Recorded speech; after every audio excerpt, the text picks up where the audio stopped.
The late afternoon sun spilled through the wide windows of the small suburban house, painting the living room in hues of orange and gold. On the couch sat Emma, her legs crossed, her fingers moving anxiously across her phone screen. She scrolled, tapped, typed, erased, and typed again. Her parents, Margaret and David, sat at the dining table just a few feet away, watching her silently. They didn't want to interfere, but the distance between them had grown like a canyon over the past few years. And even the smallest moment of quiet now felt loaded with unspoken words. Emma was 22, old enough to make her own choices, at least in her own eyes. She had just finished her degree in business management. But instead of following the safe career path her father had carefully prepared for her, she was determined to move to another city, maybe even another country, to pursue a dream that neither Margaret nor David understood. She wanted to start her own company, one that would combine fashion with sustainable design, an idea her parents saw as risky, almost reckless. "Emma," her mother said finally, her voice gentle yet trembling with hesitation, "we need to talk about this decision. Leaving everything behind, it's not as easy as you think." Emma sighed, lowering her phone but not meeting her mother's eyes. "Mom, I've heard this speech 100 times already. You and Dad don't believe in me. You just want me to live the way you think is safe. But I'm not you." David leaned back in his chair, folding his arms. His voice was calm, but inside his heart ached. "It's not that we don't believe in you. We just know how cruel the world can be. We've lived longer. We've seen dreams collapse. We don't want to see you struggle unnecessarily when you could have stability." Emma finally looked up, her eyes sharp, her tone defensive. "Stability isn't happiness, Dad. You've spent your whole life working at the same company, paying bills, living in this same house. Did you ever stop and ask yourself what you wanted? Or did you just do what was expected?" The words cut deep. David flinched slightly, though he didn't show it openly. Margaret put a hand on his arm, sensing his pain. She tried to soften the moment. "Your father sacrificed a lot to make sure you could go to university, Emma. We've both sacrificed. That's what parents do. Maybe you don't see it yet, but—" Emma interrupted. "I do see it, Mom. But that's the problem. You sacrificed everything for me, and now you expect me to live the life you wanted, not the one I want. I don't want to repeat your mistakes." Her voice cracked, half angry, half pleading. Margaret's lips trembled, her eyes glistening with unshed tears. David stood up, walked toward the window, and stared outside into the fading light. He didn't want his daughter to see his face at that moment. Silence fell, heavy and suffocating. Emma grabbed her phone and stood up abruptly. "I'm going for a walk," she muttered, heading for the door. Neither of her parents tried to stop her. The door slammed shut, leaving behind an echo that seemed to vibrate through the walls of the house. The cool evening breeze brushed Emma's face as she walked down the quiet streets. Her chest felt heavy, her mind a whirlpool of emotions. Anger, guilt, determination, fear. She loved her parents deeply, but she couldn't stand the way they tried to cage her with their concerns. She wanted freedom. She wanted to prove that she could stand on her own 2 feet. She ended up at the small park she used to visit as a child, where her father had once taught her to ride a bike, where her mother used to bring sandwiches and juice boxes during summer picnics. Sitting on a bench, she pulled her knees close to her chest and stared at the playground. Children were laughing, chasing each other, their parents nearby, smiling proudly. The sight pierced her heart in ways she didn't expect. She remembered the countless nights her father had come home late from work, exhausted but still willing to help her with homework. She remembered how her mother had worked part-time jobs, always finding a way to put a warm meal on the table. And yet, here she was, throwing their sacrifices back at them as if they meant nothing. But another voice inside her argued, "If I don't follow my own path now, I'll resent them forever. I'll resent myself." Tears welled in her eyes, and she quickly wiped them away. She didn't want strangers in the park to see her cry. Meanwhile, back at the house, Margaret sat at the table, staring at the untouched cup of tea in front of her. "She doesn't see it, David. She doesn't understand how much we love her." David finally turned from the window. His eyes were tired, his shoulders slumped. "She will. Someday. But right now, she only sees us as obstacles, not protectors." Margaret's voice broke. What if she leaves and never comes back? What if she learns the hard way and it breaks her? David sat down beside her, taking her hand in his. His voice was low, steady. We can't control her forever. We raised her to be strong, independent. Now we're paying the price for giving her wings." Margaret leaned against him, tears rolling down her cheeks. They sat together in silence, both haunted by the fear of losing their daughter, not physically, but emotionally, to the widening distance between them. Later that night, Emma returned quietly. The house was dimly lit, her parents already in their room. She tiptoed past the living room, but something made her stop. On the coffee table lay an old photo album, its pages half open. Curious, she sat down and flipped through it. She saw pictures of her parents when they were young. Before she was born, her mother with bright eyes and dreams of becoming a writer. Her father holding a guitar he used to play in a small band. Both had passions, both had dreams. Then came pictures of her as a baby, a toddler, a child. Slowly, in those photos, her parents' youthful spark seemed to dim, replaced by proud smiles directed only at her. For the first time, Emma understood. They hadn't given up their dreams because they didn't matter. They had given them up for her. Every sacrifice, every long night, every extra job, it was all for her future. Her throat tightened, and she closed the album, pressing it against her chest. In that moment, love and guilt twisted together in her heart. She wanted freedom, yes, but she also didn't want to hurt the two people who had given her everything. Lying in bed that night, Emma stared at the ceiling, torn between two worlds, the one she wanted to build for herself, and the one her parents had built for her. She didn't know yet which path she would choose, but she knew one thing for certain: no matter how far she went, the bond between her and her parents could never truly be broken. And yet, she also knew that bonds could be stretched, strained, even scarred. She prayed silently, hoping that in chasing her dreams, she wouldn't destroy the very foundation of love that had raised her. The clock ticked past midnight. The house was quiet, but inside Emma's heart, the storm was just beginning. The morning of Emma's departure arrived sooner than anyone expected. The house buzzed with quiet tension as she packed the last of her belongings into two large suitcases. Margaret hovered in the doorway, her hands nervously twisting the hem of her blouse. David stood nearby, leaning against the wall, his expression unreadable but his eyes heavy with unspoken words. Emma tried to keep her movements brisk, purposeful.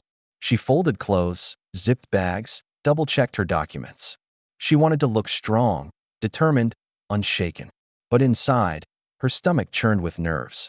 She had chosen a city 300 miles away, where she knew no one, where everything would depend on her own resourcefulness. The thought terrified her, but she couldn't admit that to her parents. Finally, she closed the last suitcase and straightened up, brushing her hair out of her face. "That's it," she said quietly, avoiding their gaze. Margaret stepped forward, her voice trembling. "Emma, please, are you sure about this? You can still change your mind. You can look for opportunities here. You don't have to go so far." Emma shook her head. "I need to do this, Mom. I won't learn anything if I just stay here in my comfort zone. I need to know what I'm capable of." David spoke for the first time, his voice calm but firm. "We're not against your growth, Emma. We just wish you didn't have to prove yourself by running away from us." The words stung, but Emma forced a brave smile. "I'm not running away, Dad. I'm running towards something. My own future."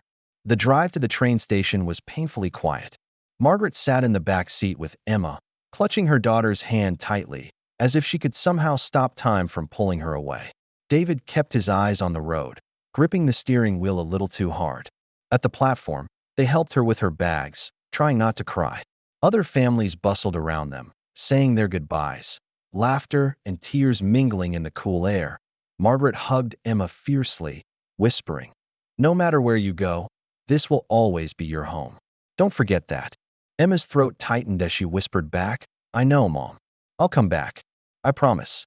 David extended his arms, and Emma stepped into them. He held her firmly, his chin resting on her head. "Make mistakes, Emma. Learn from them. But don't let pride keep you from coming back if you need us." Tears pricked her eyes. She nodded, unable to speak.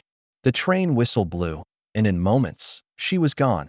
Her parents left standing on the platform, waving until the train disappeared into the horizon. City life was everything Emma had imagined and nothing like she had expected. The first days were exhilarating. Neon lights, crowded streets, endless opportunities. She rented a tiny apartment in a rundown building, with peeling paint and creaky floors, but to her it felt like freedom. She spent hours sketching designs, researching sustainable fabrics, sending out emails to potential partners. But as the weeks passed, the reality of independence hit her like a slow, heavy tide. Rent was high, bills piled up, and her savings dwindled faster than she had planned. She picked up part-time jobs, waiting tables at a cafe, organizing shelves at a boutique, just to scrape by. Each night, she collapsed into bed, exhausted, her dreams of building a business feeling more distant. One evening, after a long shift, at the cafe, Emma sat in her dim apartment staring at her bank statement. The numbers glared at her like a cruel joke. She had barely enough to last another month. Her designs sat untouched in a sketchbook, gathering dust. Frustration boiled in her chest. She thought of calling her parents, asking for help, but pride stopped her. She remembered her father's words, "Don't let pride keep you from coming back if you need us." But she wasn't ready to admit defeat. Not yet. Instead, she called her childhood friend, Lily, who lived 2 hours away. Lily listened patiently as Emma vented about the stress, the loneliness, the fear. "Emma," Lily said gently, "it's okay to struggle. Everyone does when they start out. But maybe you should let your parents in. They'd want to support you." Emma's eyes filled with tears. "I can't. If I tell them how hard this is, they'll just say they were right. I need to prove them wrong." Lily sighed. "Or maybe, you just need to prove that you can survive, even with their help. Pride won't pay your rent." Emma laughed bitterly. "Yeah, well, neither will tears." Back home, Margaret and David sat together in the kitchen most nights, their conversations circling back to Emma. Margaret worried constantly, imagining her daughter skipping meals, sitting alone in a cold apartment. David tried to reassure her, though deep down he shared the same fears. "She's strong," he would say, though his eyes betrayed doubt. "She'll figure it out." But every night, after Margaret went to bed, David would sit in the living room and stare at his phone, hoping for a message, a call, anything from Emma.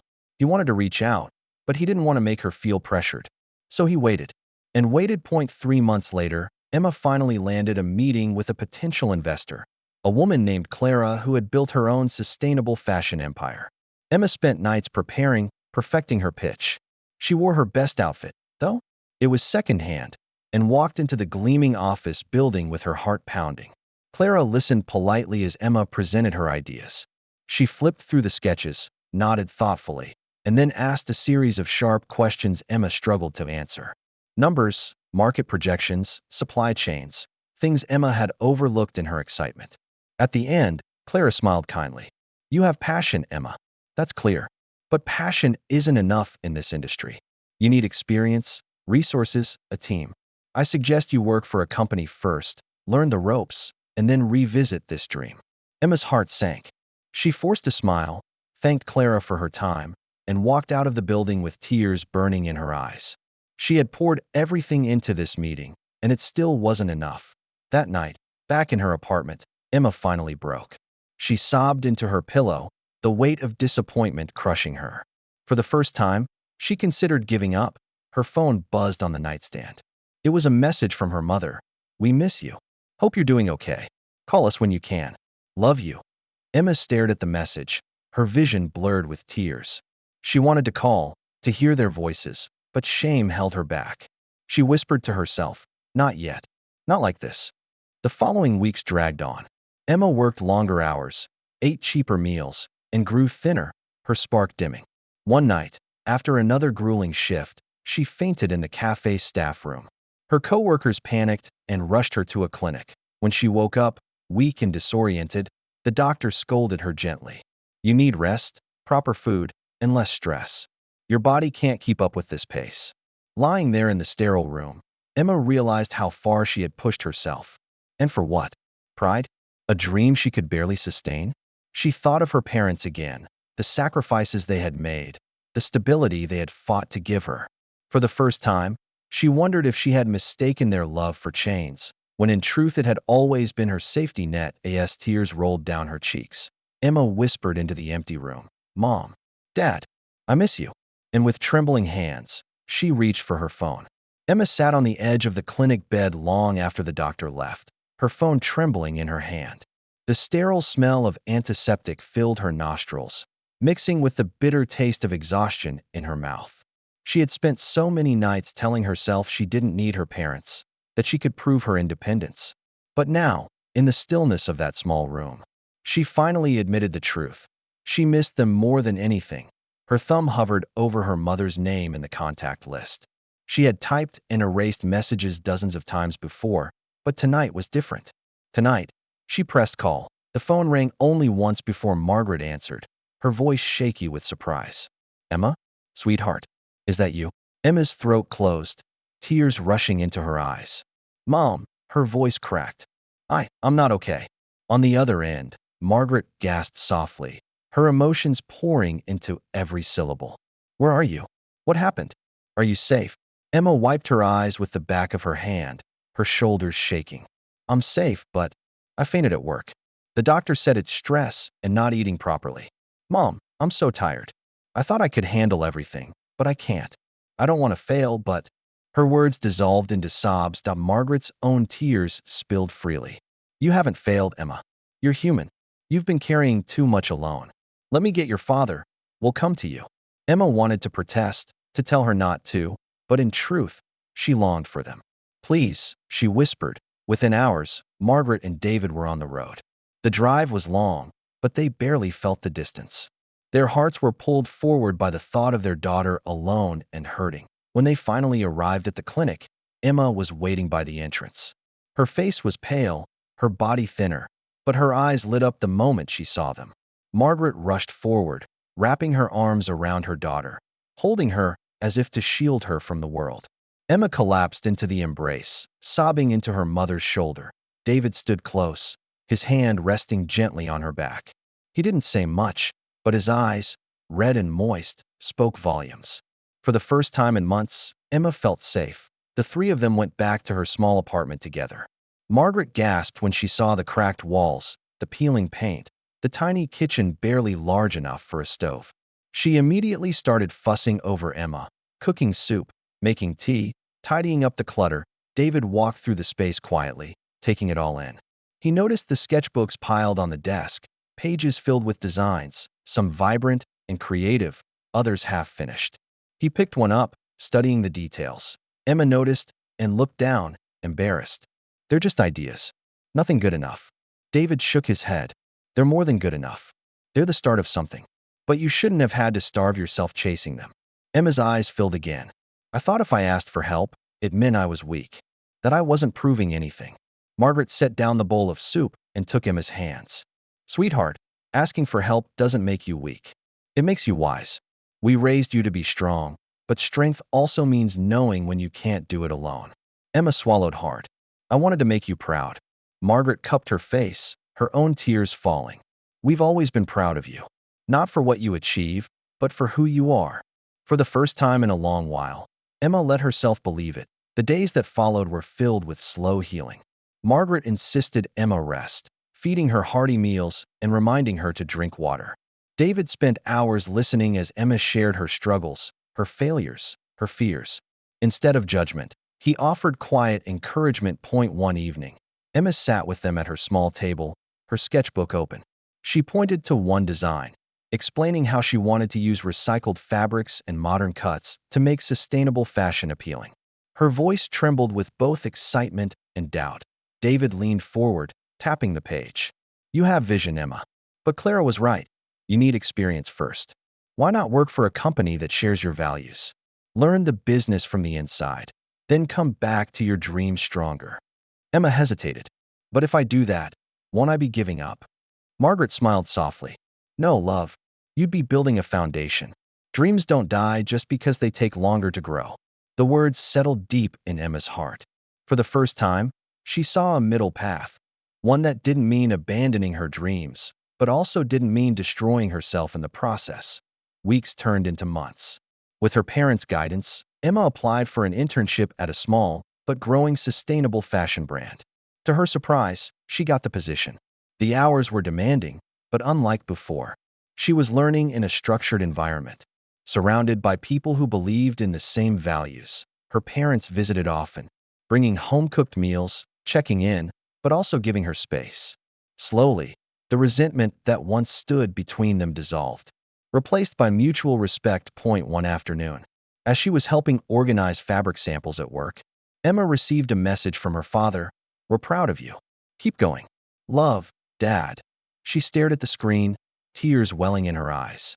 It was the affirmation she had chased for so long, but now it carried a new meaning. She didn't need to prove herself anymore. She only needed to keep walking her path. Knowing her parents were beside her. A year later, Emma stood on the same train platform where she had once left them behind. This time, however, they were together, waiting for her train to take her to a design competition in another city.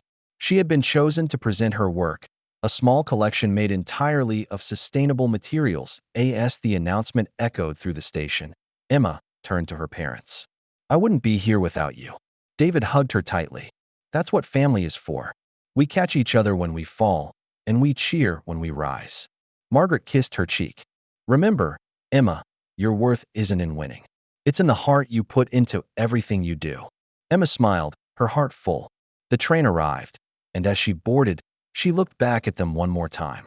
They stood side by side, waving, their faces glowing with pride and love. For the first time, Emma understood the true meaning of freedom. It wasn't about running away from her parents. It was about carrying their love with her wherever she went.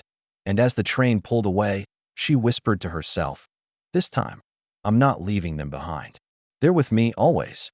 The story of Emma and her parents wasn't about a perfect path, but about the messy, painful, beautiful journey of growing up, of learning that independence and love are not enemies, but partners. The sacrifices her parents had made were not chains to hold her down, but gifts to lift her up. In the end, Emma discovered that what goes around truly comes around. Her parents had given her love without conditions, and now, in her own way, she gave it back, not through perfection or success, but through understanding, gratitude, and the unbreakable bond of family.